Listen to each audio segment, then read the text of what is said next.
on the street in front of the condo complex. The name of the street is La Calle de las Hermanas Mirabal, which translated means Mirabal Sisters. And I suppose you're wondering, why would it be called after sisters? Like most countries in the Western world that evolved through colonization, the Dominican Republic evolved through turbulent times.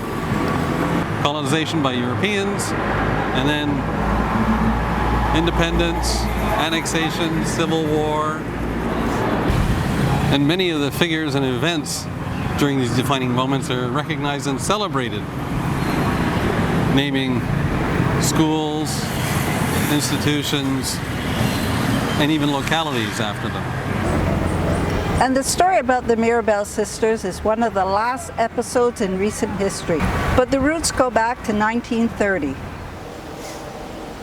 You see, back in 1930, a certain General Rafael Trujillo, who had been trained by the U.S. military during the occupation of the island in the early 1900s to the 1920s, staged a military coup and ruled the country as a dictator until 1961.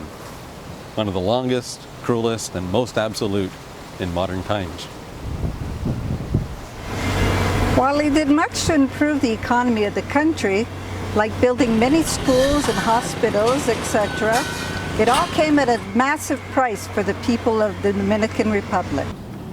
First, Trujillo and his family and friends controlled approximately 60% of the country's GDP and held a near monopoly on salt, rice, tobacco, and coffee.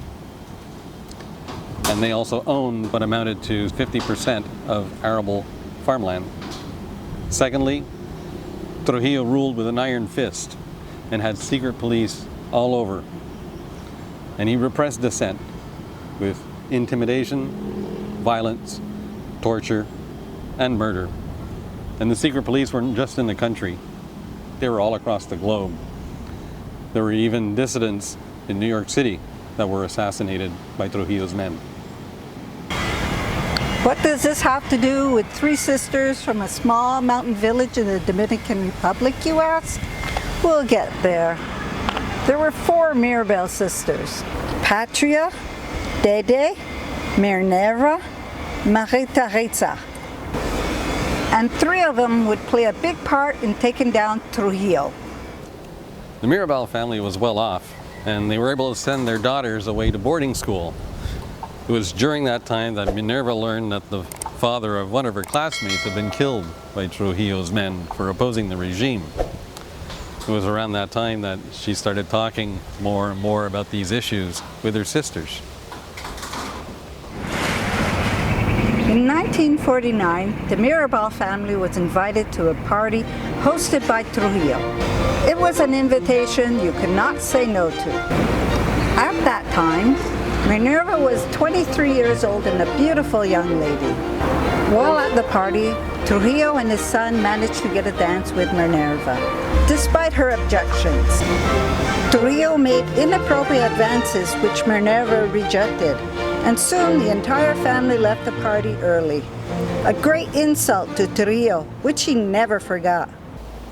The Mirabal family father was sent to prison for a short time, and some of their property was confiscated. Minerva's dream was to go to law school and become a lawyer, and her family objected, fearing reprisals from Trujillo. By 1955, they agreed and let her go, and she was one of the first women to obtain a law degree in the Dominican Republic. But she was never able to get a license to practice law because Trujillo was responsible for approving those licenses. In 1960, motivated by Fidel Castro's successful overthrow of the Batista government in Cuba, Minerva, along with her sisters, Patria and Maria Teresa, and their husbands, formed an underground movement called the J-14, named after the June 14th unsuccessful rebellion against the Trujillo regime. They organized meetings and distributed pamphlets seeking to overthrow the Trujillo government. Dede did not get involved in the movement, her husband fearing for what might happen to her. Minerva, Patria, and Maria Teresa, their husbands and several other members of the organization were jailed multiple times by the Trujillo regime. But pressure from the U.S. government and from the Catholic Church forced Trujillo to release the girls. However, the husbands remained in prison. It was during this time that the sisters became known as Las Mariposas, the butterflies. But things were coming to a head for Trujillo. Venezuelan President Betancourt, among others, denounced Trujillo for his dictatorship and took his case to the Organization of American States for Action. In doing so, became a bitter enemy to Trujillo. In response, Trujillo ordered the assassination of Betancourt. In June 1960, Betancourt's car was bombed, but he survived. Things were sliding out of control for Trujillo, and he needed to shut down dissent and opposition. And the biggest thorn in his side was the Mirabal Sisters. So he devised a plan. He was going to move their husbands who were incarcerated in Santo Domingo and bring them to prison in Puerto Plata, the old fort that's down at the point. When the sisters came to visit their husbands, they would have to drive over the mountainous territory to reach Puerto Plata. On November 25th, 1960, Minerva, Patria, and Maria Teresa, along with a driver, drove from their hometown to Puerto Plata to visit their husbands. On the return back home, they were stopped by Trujillo's men, and they were beaten, strangled, and the car was sent into a ravine, staging an accident. But nobody was fooled by this. The assassination of the Mirabal sisters was a catalyst for the people of the DR. And not just the civilians, Trujillo was losing the support of his military. More nations started putting pressure on Trujillo, and the U.S. closed its embassies in response and started secretly funding the anti-Trujillo movement. May 30th, 1961 was the beginning of the end for Trujillo, when his car was ambushed in a hail of gunfire by current and former military officials. Many people believe that the Mirabal sisters' death was the tipping point that drove the people to action against Trujillo. And although Trujillo's son Ramphis took over control of the country, he was ousted by a coup by his uncles, Rafael's brothers. The U.S. would not stand for this. And after sending an armada of 14 warships to the Dominican Republic, the Trujillos boarded a yacht and fled to France.